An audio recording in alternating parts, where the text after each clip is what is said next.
Hello everyone. Today we'll be solving this quadratic equation using the quadratic formula. So I think it's good to underline or circle things or just make little notes in the question. So quadratic formula, so there should be no excuses. You should definitely be using the quadratic formula to solve this. And also, to solve algebraically, that means that you cannot just graph it and then find the answer. You have to use actual math and show your work. So let's get started. So let's say you do not know what the quadratic formula is. Or, I mean, you've heard of it, but you just couldn't memorize it. I don't know. If you're taking Algebra I Regents, meaning you're from New York State, you get this sheet, and it's right here. There's B, A, and C.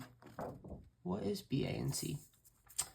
Well, the leading coefficient, meaning the main first number, will always be A.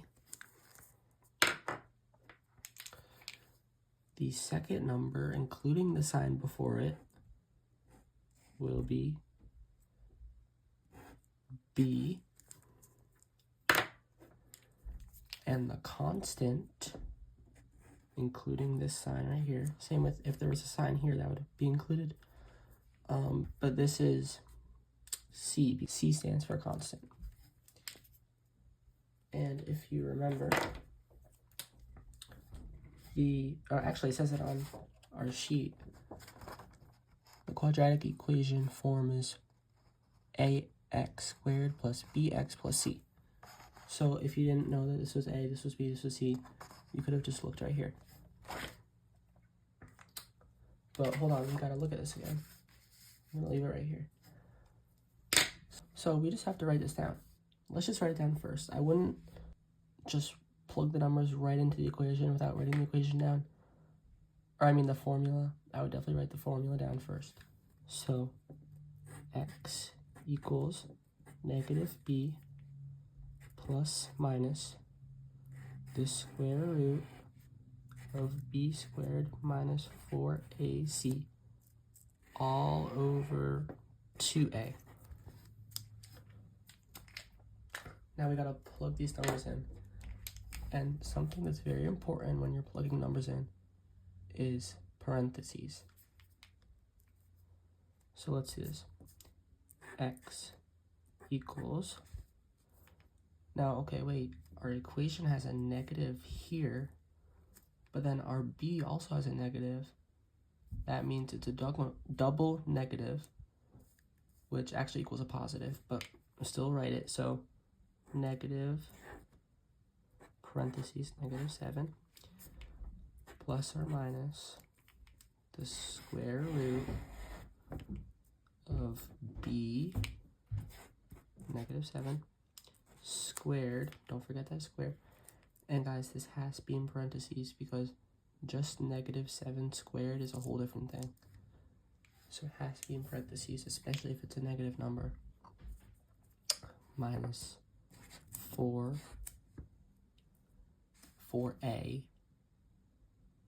which is 4, and then c, and there's a little multiply symbol in between those, which is negative 5. Now you actually can get points off if this bar doesn't cover it all, so just extend it if you have to. Remember, it's all over 2a. This side's all over 2a. And then what's a? It's 4. Okay. So here's my advice for this. Let me get my calculator. So this is what you can do without getting points off. We can plug this first part in. -7, which is just 7. So let's write that. X equals 7 plus minus. Now we can just do whatever is under this whole square root right here, all in the calculator. -7 squared minus 4 times 4 times -5. So then it's root 129, and 2 times 4, that's 8. Now let's go back to the directions for a second. What did these directions say? Okay, solve algebraically by the quadratic formula, but wait a second, round your answers to the nearest tenth.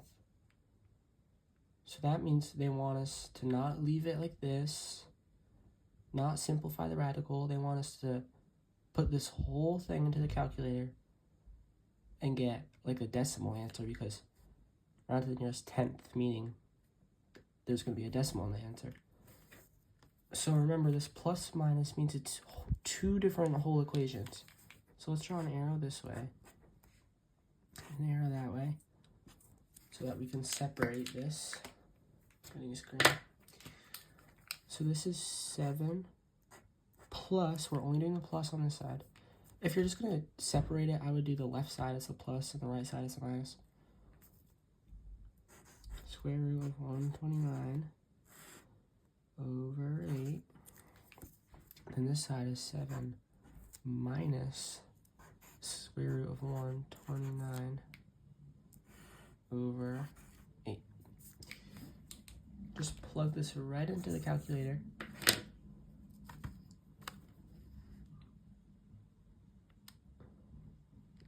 Oh, and when you're doing this in the calculator, you should put parentheses around the top so that you can do the fraction correctly.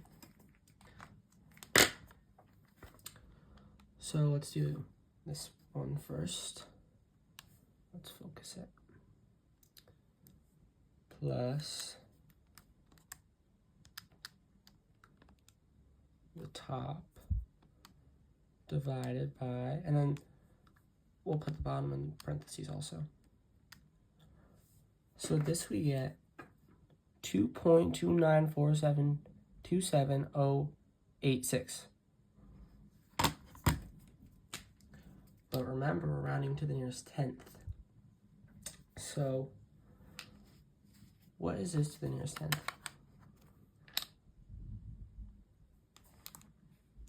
Well, let's see. The nearest tenth.